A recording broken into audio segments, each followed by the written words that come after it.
the land of beer, cheese, and cream, the Milwaukee Bucks have been one of the best NBA teams in the league. From having the MVP and Defensive Player of the Year in Giannis Antetokounmpo to winning the championship in 2022, the Milwaukee Bucks have become a force to be reckoned with. But the NBA is a ruthless league, and what can look like a dynasty or a bright future can quickly turn into a disarray of bullshit. If you don't believe me, look at the Brooklyn Nets. They've done it twice in a decade, and while that's not easy to do like Brooklyn, it's very easy to fall in that situation. For the Milwaukee Bucks, this became a shotgun blast to the chest when they were taken out in 5 games by the Miami Heat in 2023. They were the first seed, they were the best team in the East, and they were expected to be the team that barely survived the play-in, yet were eliminated by Jimmy Butler, who became God. While you could say Milwaukee dealt with a bunch of key injuries that led to their championship in 2022, at the same time, this is the NBA, and if you don't produce results today, that could mean you not having a job tomorrow. So if you want to win, things must change, but what needs to be shaken up in pursuit of a championship? Before the Bucks even had the chance to get bounced, they were acquired by new ownership. Jimmy and D. Haslem acquired the team on April 14th, and this detail is important because imagine if you were them and you just watched your new $800 million toy just get dismantled right in front of your eyes. That probably wouldn't feel good, and you can only imagine how they felt knowing that they just invested so much money into the team, knowing that they still will make a profit, but knowing that they just got humiliated. And the reason I mention their names is because at first glance it wouldn't matter, but if you know anything about the Haslem family, and if you know anything about the NFL, the Cleveland Browns have been a shit show. I'm just gonna keep it blunt. It had been a shit show for a long time, and you know that the Cleveland Browns would do whatever they can to make winning possible. They gave Deshaun Watson $200 million without even blinking an eye. I mean, if you look at the contract, it looks like he wrote the contract. Okay, so now they have NBA money. They threw $200 at Deshaun. You are a fool to believe that they aren't going to do anything crazy with the money and assets they have now. Just remember, moving forward for the rest of this video, that the Haslem brothers more than likely had their hand in every single move that the Bucks GM made this season. And for that, this video, I'm gonna draw Jimmy Haslem. If you don't know what Jimmy Haslem looked like, here's a picture of his face. Get familiar, that's gonna be the reference I'm using throughout the video. In every move that the Milwaukee Bucks makes, I'm gonna add a little piece to Jimmy Haslem's face. Okay, so now we have our little outline of Jimmy. We're gonna name him Big Jimbo. Let's call him Big Jimbo for this. Now that the Bucks are eliminated, it's time for Big Jimbo to start making some moves, to start burning some bridges and burning some cash in pursuit of a ring. Don't mind that Jrue Holiday was trying to guard Jimmy Butler during one of the greatest playoff runs we've ever seen by an individual, and don't mind that Coach Budenholzer's brother died before Game 4. This is the NBA. If you cannot produce results, you will be replaced. What are we going to do now, you may ask my young Padawan? Oh, it's very simple. Only a week after getting sent home, Coach Bud would have given the can. Haslem probably sent him about like $16 million in the cab and said, go fuck off. Look, Coach Bud had his issues, but he had consistently handcrafted a top defense over the last 5 years and won it. But that was yesterday. And in today's NBA, what can you do for me today? And look, there were some rumblings about they were going to be able to hire Nick Nurse and his replacement, which would have been a great hire. But because of reasons, maybe because of Giannis, maybe because of other things, I'm not sure. I don't work there. They didn't hire Nick Nurse. He went to the 76ers, but instead they hired Adrian Griffin, Nick Nurse's assistant. We will get back to Adrian Griffin very shortly in this video for reasons that probably aren't that good. We have 2 moves made, so I think it's time to add the Big Jimbo's face right here. What should we give him? Let's add some wrinkles. Let's add some wrinkles to his face.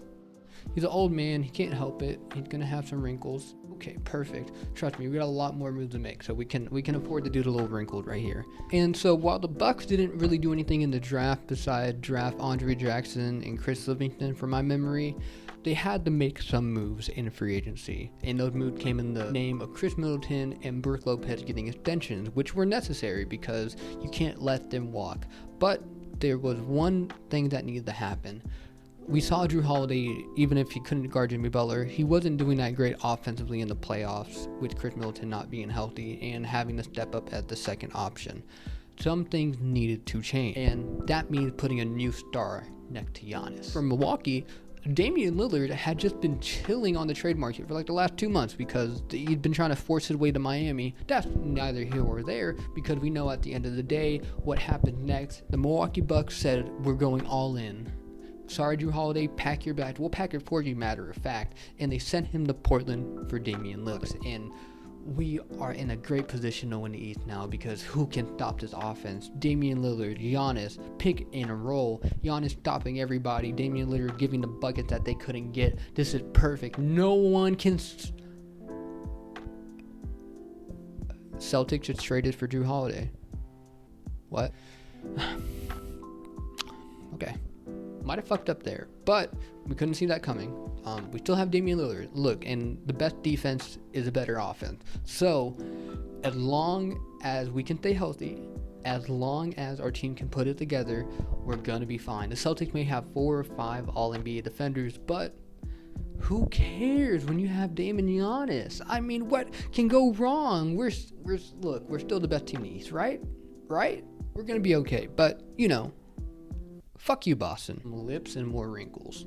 As long as training camp go well, the Bucks are going to be okay. What could possibly go wrong? Terry Stotts just left, so... But who cares? We still have Dame and Giannis. What could possibly go wrong? Beginning of the season is, it's definitely going. We're about 40 games in, and the team is definitely playing games. The Milwaukee Bucks are definitely an NBA team. Like, they're winning games, but they aren't dominating like how many people thought they were. But something just feels off. You know that feeling when you walk into a room and it just feels like something bad's gonna happen, and even if there is like nothing that could possibly go wrong, you still get out of there because you just know the feeling's not right. That's what this Milwaukee team felt like in that moment. Won games you're supposed to win against inferior teams on a very easy schedule, but for the few times you played actual playoff rosters you might see in the finals or even in the conference finals, you felt flat. Dame also looks like he might have lost a step on offense somehow, so this defense that was already looking suspect at the beginning is looking worse and worse as the games are going on. Even with all of that I just said, the team at this point in time was 30-13. They were the second seed in the East, and they looked like they were going to coast to 50-ish wins and be primed to face Boston in the conference finals. But even with that, something needed to change. Most likely a trade was going to happen, but with the track record of Big Jimbo up here, we know that some big shakeup was going to happen. So let's sit back and let's just see what they do. Fired the head coach? He fired Adrian Griffin after 43 games. He fired him. What the hell happened? You're the second seed, like I said. 2 of your players are all-star starters, and your coach was elected to coach the Eastern Conference. What the hell happened? Turns out, if you can't make a defense led by Giannis and Brook Lopez, the team just won't respect you. Granted, you didn't have any perimeter defense after trading Drew Holiday and Grayson Allen, but being bottom 10 in defense in this NBA is a lot harder than it looks. Even then, such a firing is just unprecedented, and it's mainly for money reasons. Most teams would just stick it out, but the Haslems, they simply don't care. Big Jimbo doesn't care, so we are in a position to where we have to find a new coach. Hopefully it's going to be a homegrown coach that maybe understands the Milwaukee system like Budenholzer did, or maybe it's a well-respected veteran coach like Jeff Van Gundy, or someone that can come out to the woodwork, and you hire Doc Rivers. Do teams not learn their lessons with Doc Rivers? Why does this man does he have blackmail on the entire league? Why does this man keep getting a job? That man had been coasting on a ring harder than anyone else I've ever seen. How does he keep getting a job? Add assurance to the decision that Big Jimbo made, which we will add to his face very soon. I just want to emphasize this. Doc Rivers was the unofficial assistant to Adrian Griffin throughout the season. So you're telling me, let me get this right.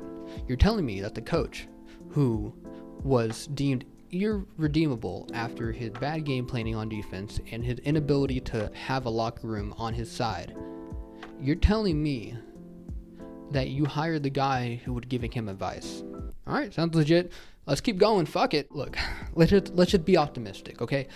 Doc Rivers, realistically, he can put good regular season defenses, and he gets along with players well. The team just traded for Patrick Beverley to help with the perimeter defense, and more than likely at 30-13, they're going to coast to the second seed and face Boston in the conference finals. So let's just see how everything plays out.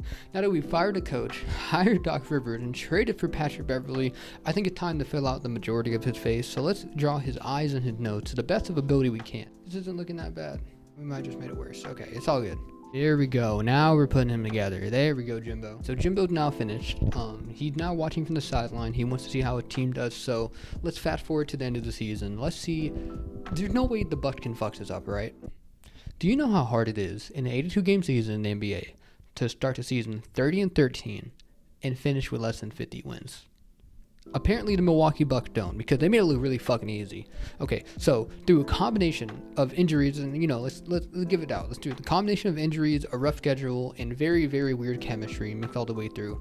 The team just sucked. After firing Doc Rivers, the defense got back to where it was, which is good. It got back to a good defense, but then the offense kind of like fell flat.